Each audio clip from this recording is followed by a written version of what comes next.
সিলেট অঞ্চলে আমার একটা ছেলেরে আমি দীর্ঘ 4-5 বছর ধরে দেখতাম, প্রত্যেক মাহফিলে দেখছি হে সামনে বস, আমি বইলেই তারে নজরে পড়তাম। পরে একদিন আমি তারে ডাকছি, ডাইকে আমি বললাম তুমি কি করো?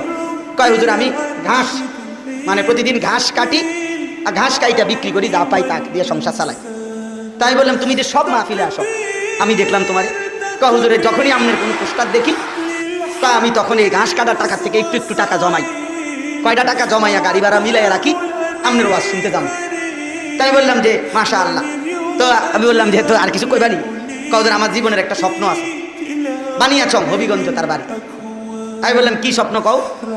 আমি 10 টাকা 50 টাকা করে জমাইতেছি, আল্লাহ যদি আমারে কোনোদিন তৌফিক দেয় আমি আমনের আমরা এলাকায় দাওয়াত দিয়ে নিমু, ওয়াজ করাবো।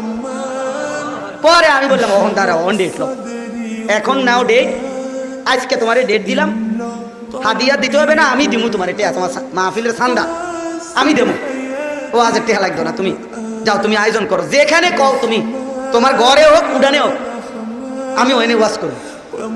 আমি বলছি আমি যাবো, ডেট দিলাম, যাও। আশ্চর্য, বানিয়াচং আমি গত বছর এই ছেলেটা তার দাওয়াতে আমি গেছি মাহফিলে, গিয়া দেখলাম বানিয়াচং বাংলাদেশের সবচেয়ে বড় গ্রাম, এটা জানেন? বাংলাদেশের সবচেয়ে বড় গ্রামের নাম হলো এই বানিয়াচং হবিগঞ্জ, এক গ্রাম এক উপজেলা। হ্যাঁ হ্যাঁ, এটা গ্রাম একটাই, একটা উপজেলা, বুঝছেন নি হুজুর?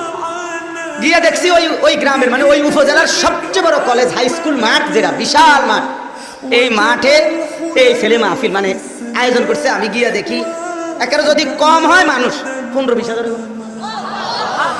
স্টেজে যদি একেবারে না হয় হুজুর 300-400 হুজুর হইব। হুজুর খেলাফত মজলিসের যিনি কেন্দ্রীয় আমির, এই যে দেওয়াল ঘড়ি মার্কার যে খেলাফত মজলিস, উনি বসা পাশে, ওনার বাড়িতে বানিয়েছে বড় বড় হুজুর সব।